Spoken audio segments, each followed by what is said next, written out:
My name is Oliver. I have been working on a documentary about Native Americans for about 2 years.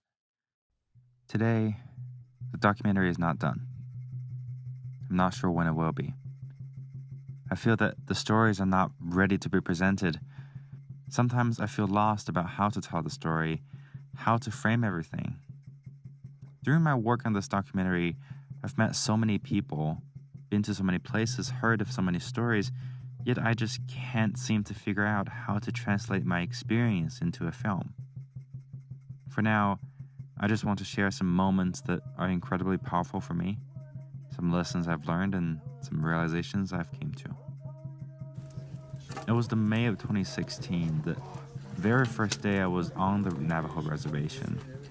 Some of my peers and I was invited to join the Eddies in an evening of sweat lodge. Before that, I remember having a lot of conversations with my peers and faculty about what we can film, what we cannot film, about the million different ways we can offend someone or turn someone away. So the hospitality that Eddie's family displayed was really shocking to me. They were so willing to share with us their food, their music, their rituals.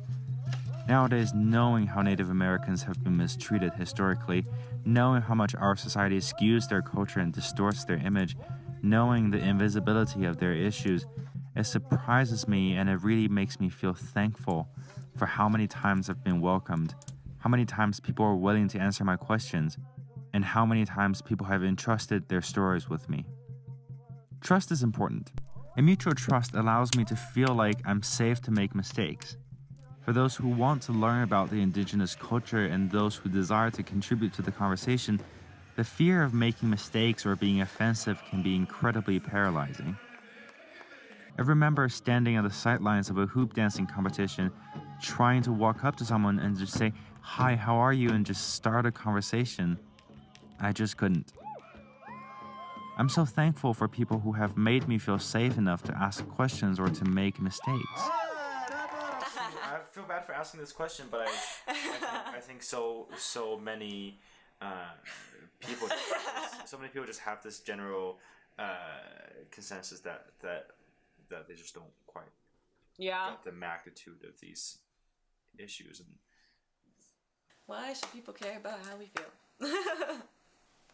I think within society, and for society to progress as a whole, to move forward and towards more equality and a fair system, I guess it's important to recognize how everyone feels, really, and just understand the social impacts of a lot of different situations.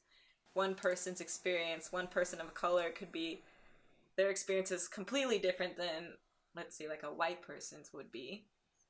And I think we need to work to bridge that gap, and the only way to do that is through education and through fighting for our rights and through trying to explain to other people our experiences and what certain things mean to us.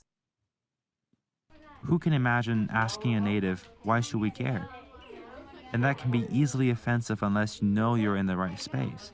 So how do you create that space? Well, you don't. You let them create it.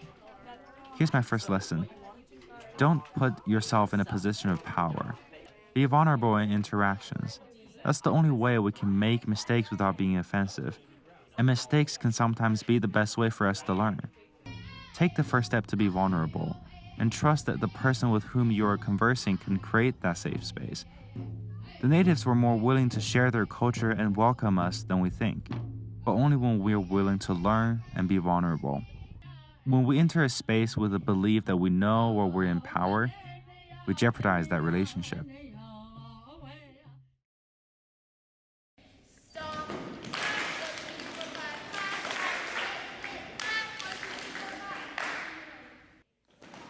The dancers taught the 6th graders at Montezuma Creek Elementary a dance performance, which they performed at their graduation. The dancers made more profound connections than most. The dancers, much quicker than others, came to terms with the fact that the end goal is not the product. The connections are the end goal. Working through something together is an incredible way for people to bond, and that connection between the dancers and the sixth graders is really strong and profound. Sometimes when we're working towards a pre-designated goal, we forget the little prizes we get on the way. A day before the final graduation performance, I remember seeing the dancers high-fiving each and every sixth grader. That connection to me, and I'm sure to many dancers, was really the most valuable thing to come out of that exchange. Human connections and relationships are sometimes ignored or overlooked, but we can't bring changes or even understand the needs or the issues without those connections. As outsiders, the Native American culture may seem to be full of glamour. We expect all of these people to be deeply drenched in their culture, that everyone would know every tale, every bit of history, and the meaning behind everything.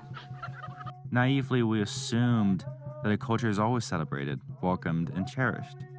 As a documentary filmmaker, I thought the cultures are celebrated probably because it would make my job a hell of a lot easier. It turns out I was too naive. Oftentimes, the indigenous culture is not celebrated in the face of other issues with water, with health, with education. So yes, while we would like to believe that things are different now and we can simply focus on the vibrant culture and the thriving people, we can't shy away from addressing the issues. That's the dilemma.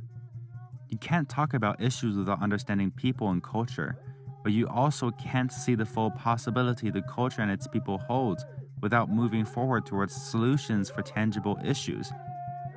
If I only talk about the mortality rate, the water and air contamination, the lack of education, I risk painting a picture of Native Americans as weak, incapable, as victims. They're so far stronger and better than that. She said she didn't know. Looking at the numbers or the facts alone shatters our ability to connect and recognize our shared sense of humanity. But if I only talk about the culture, whether it's drumming, dancing, sweat lodge, singing, I risk ignoring the issues and create an illusion that these people confront no problems our society have created for them through removal, boarding school, uranium mining, oil fracking, years, decades of legislation that systematically misrepresented and discriminated against the people that have lived this land much longer than us. As a filmmaker, I've been asking myself a broader question about our interactions with indigenous people. What is lost in translation? Maybe it comes down to the incapable storyteller. After all, I'm the one failing to translate. I am. Or maybe being lost is kind of the point. Every person I've ever met on the reservation have affirmed that it's good to be lost, that it's good to be confused and perhaps necessary. It is a lot to think about. It is a lot to grapple with. I don't understand yet. I'm still learning. I'm often confused, often lost. I'm failing to translate. But if anything, I invite you to join me, to be lost together, to feel confused together, to be vulnerable together, and just have faith that we're going somewhere together.